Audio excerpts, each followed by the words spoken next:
Let's take a look at the history of the Soviet Union's achievements in the great beyond. In 1957, the country became the first to launch a satellite, Sputnik 1, into space.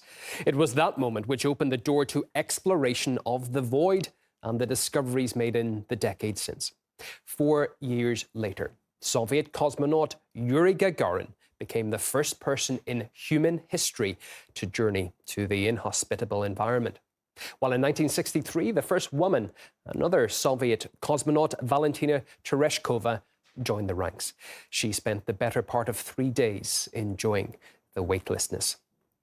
2 years after that, Alexei Leonov took the first steps outside the comfort of the capsule.